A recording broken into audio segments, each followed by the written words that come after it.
invadindo ali o local, levando um monte de isotônico para o Rafinha. É muito difícil a gente ter uma sequência de time vencedor no Brasil, até para o clube mais rico do continente hoje, que é o Flamengo, Bárbara. Metade da defesa já foi embora, Pablo Mari e Rafinha. Eu lembro que a gente falava aqui no Seleção, o Rizek, sobre uma possível supremacia do Flamengo aqui no Brasil, se a gente pegar como comparação os outros grandes centros, as outras grandes ligas pelo mundo, como a Alemanha, a Itália, que tem um domínio muito grande do Bayern de Munique e da Juventus. E quando a gente discutia aqui no programa, a gente levantava as diferenças em relação à nossa capacidade de segurar determinados jogadores e pegamos justamente o Flamengo como recorte por ser hoje um clube muito sólido e talvez um dos clubes mais sólidos da nossa última década aqui do futebol brasileiro. E aí o Rafinha é um recorte disso, um jogador que tinha uma cláusula no contrato que poderia ser liberado para um clube europeu, porque a gente sabe que esse é um desejo do jogador. Nós estamos geograficamente num local e num centro periférico diante do que as pessoas acreditam que é o fino do futebol, que é a Europa, que é a Liga dos Campeões. O Rafinha reforça isso em sua entrevista coletiva. É um jogador de Liga dos Campeões, um jogador muito experiente. E o Isla vem para cá também com a mesma situação em seu contrato em relação a essa cláusula. O Isla é um jogador que chegou a recusar uma proposta do Boca Juniors, poderia jogar na Argentina, gostou muito da proposta do Flamengo, vem para o Brasil com muito entusiasmo para poder, quem sabe, conquistar uma Libertadores, mas existe no contrato dele essa cláusula que ele pode ser liberado para um clube do exterior caso chegue uma proposta, porque esse é o desejo do jogador, é uma mudança muito circunstancial do momento, não só pela moeda, mas também por toda a globalização que a gente sabe que aconteceu e também pela valorização que esse jogador tem quando está num grande centro, numa grande liga da Europa, principalmente quando ele tem a oportunidade de disputar uma competição como a Liga dos Campeões. Mas olhando a saída do Rafinha, que é um jogador que, além de ser um líder técnico, é um líder de vestiário também, um jogador super gente boa, super profissional, que se dava muito bem com todo mundo, certamente vai deixar uma lacuna, é um problema a saída dele. Agora o Isla chega para suprir, como o Júnior falou agora há pouco, a questão da experiência. É o quinto jogador que mais vezes vestiu a camisa da seleção chilena, disputou 2 Copas América, como você apresentou, também disputou 2 Copas do Mundo, então ele pode trazer essa experiência para o Flamengo. Acho que acaba repondo, não sei se tecnicamente, mas olhando assim de fora, né? Não conheço tanto o Isla como conhecia o Flamengo, não acompanhei a carreira do Isla como acompanhei a carreira do Rafinha, melhor dizendo, mas acho que em questão de experiência é um jogador que pode agregar e acho que o Flamengo foi bem. Eu até achei que a atacada do Flamengo era no Guga, do Atlético Mineiro, mas acho que a negociação acabou não avançando. Pedrinho, Maestro, Bárbara, mas começa contigo, Pedrinho. A gente tem 3 jogos já do Flamengo 2020 no Campeonato Brasileiro, do Flamengo com outro treinador. Que análise você faz desses jogos? Do trabalho inicial do Domi até aqui e da maneira como ele mexeu no elenco e na maneira de jogar, Pedrinho? André, logo que o Jorge Jesus chegou, ele teve mais ou menos uns 15 dias para trabalhar, e isso já, para quem não conhece o clube, já é alguma coisa. O Domi, ele chega em um outro momento, né? Muita gente fala assim, pô, ele chegou num momento muito difícil para o treinador, porque pega um time vitorioso. Pô, eu queria chegar num momento que o time é vitorioso, cheio de jogador bom. Não queria pegar um time que brigou para não cair na temporada passada, com um time ruim, porque aí eu estou sendo muito medroso, né? Porque aí é fácil, qualquer coisa que eu faça nesse clube, que estava muito mal, é um mérito danado. Agora eu manter um trabalho, que é um desafio difícil, mas aí eu não vou querer, é mais difícil para o treinador, então é um pensamento pequeno. Eu acho que ele chega num grande clube, com um momento maravilhoso, e para o treinador isso é ótimo. Mas o único ponto é que ele não tem tempo não tem tempo mesmo, André, porque ele joga.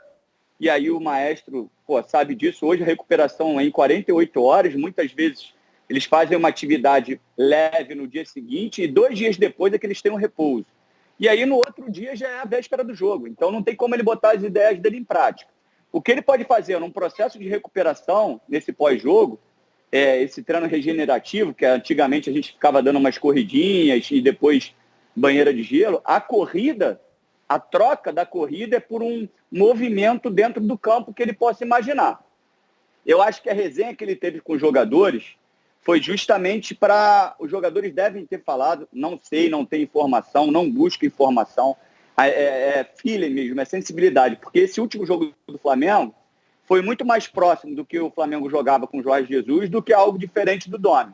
um jogo de aproximação, de mobilidade, Gabigol e Bruno Henrique, o tempo inteiro se mexendo, o Arrascaeta, enfim, foi um jogo muito mais próximo do que era o Jorge Jesus. De repente, a resenha com ele, o Gerson, o Gabigol, ele fala, professor, olha só, não tem tempo, a gente já está com algumas informações na cabeça, vamos jogar assim, até a gente pontuar, e quando a gente, de repente, por algum motivo ou outro, tiver uma semaninha que não vai ter, a gente vai ajustando, porque é muito difícil botar um jogo que não tem certo e errado, como eu falei, ou posicional, ou de mobilidade, depende da ideia que tem por trás disso, mas é muito difícil mudar. É como a gente fala, né, na gíria da bola, é trocar o pneu com o carro andando.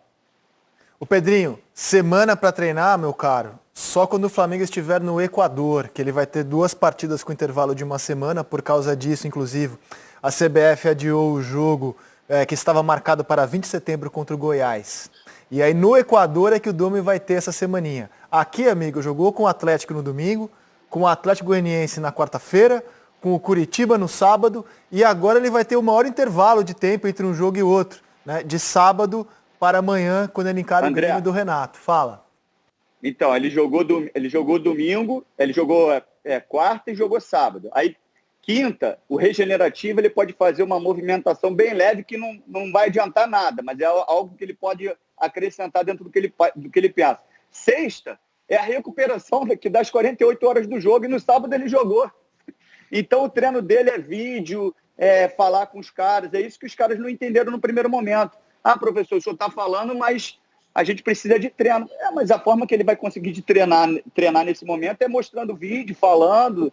Por isso que ele não vai conseguir mudar muita coisa. Semana que vem também vai ter livre o Flamengo, porque não joga a Copa do Brasil. Vai enfrentar o Botafogo no domingo, aí vai ter uma semana livre, porque não joga nessa fase a Copa do Brasil, depois encara o Santos na Vila. Bárbara, eu vi que você estava se mexendo, você queria falar ali. Acertei? Posso falar também, eu tô me mexendo que a minha cadeira aqui, pô, eu tô sem aquelas cadeiras feras, sabe, do escritório. Sim. Aí eu tenho que ficar me ajeitando aqui toda hora que eu vou escorregando, daqui a pouco só vai ter teto aqui. Mas falo também, pô, eu vou pegar muita carona no que o Pedrinho falou, assim. Quando chegou o Domi, eu lembro que muita gente falava assim, eu reforcei esse discurso, vem um treinador de fora, o Flamengo dentro desse projeto, sabe o que quer, sabe o que busca, mas é um treinador com a sua filosofia, com o seu jeito de enxergar o trabalho, olhando para o time do Flamengo, ele tem as suas próprias ideias, é muito rápido o resultado que ele precisa apresentar para o tempo que ele tem para fazer isso. E aí eu não estou nem falando agora de quarta domingo, de quinta domingo, quarta ou sábado, tempo de jogo, viagem e tal.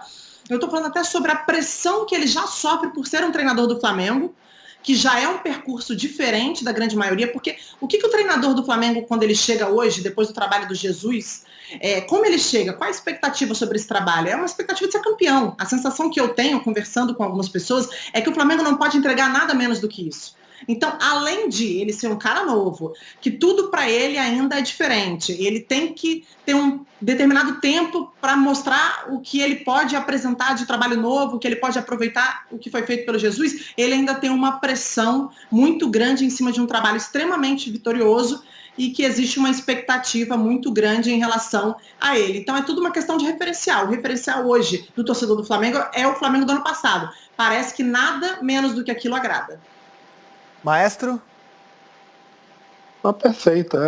Eu acho que qualquer treinador que chegasse, podia ser o Guardiola, podia ser o Klopp, podia ser o Ancelotti, qualquer um ia sofrer exatamente dessa pressão em função de tudo que aconteceu ano passado, né, com as conquistas e principalmente com o futebol que foi apresentado, né? André, em relação, por exemplo, a esses 3 primeiros jogos, o primeiro jogo ele usou basicamente a equipe que vinha jogando o ano passado. Quanto ao Atlético, que jogou realmente uma partida impecável, como a gente já comentou aqui. Acho que foi regular, né? Vou colocar com a nota 6. Já o jogo contra o Atlético Goianiense, que teve uma improvisação, que teve uma entrada do Vitinho e algumas modificações, aí foi muito abaixo daquilo que se poderia esperar. Uma nota 5, por exemplo. Com a volta da equipe chamada titular, aquela que encantou todo mundo no ano de 2019, aí ele já vai pular para uma nota 7. Né? O primeiro tempo contra o Atlético não foi ruim. Né? Os 2 tempos contra o Atlético Goianiense foram bem abaixo daquilo que poderia produzir. Já no jogo contra o Curitiba, a gente já viu uma equipe mais confiante, aí a gente já viu a equipe conseguindo realizar coisas que não tinha feito nos 2 primeiros jogos. É lógico que o problema de não ter tempo para treinar, eu acho que isso vai realmente criar um problema para ele. Só que, né, você lembra que você tem contusão, você tem cartões amarelos, todas essas coisas, né? E essas alternativas eu acho que ele vai ter que ajustar exatamente nesse período, né? Como ele não tem tempo para treinar, o que é que faz? Coloca o time que está jogando. Então, uma coisa que chamou a atenção, né, que foi a questão da parte física. Realmente a gente vê que aquele ritmo imposto, né, principalmente quando está sem a bola na saída de bola do adversário, por enquanto não é a mesma.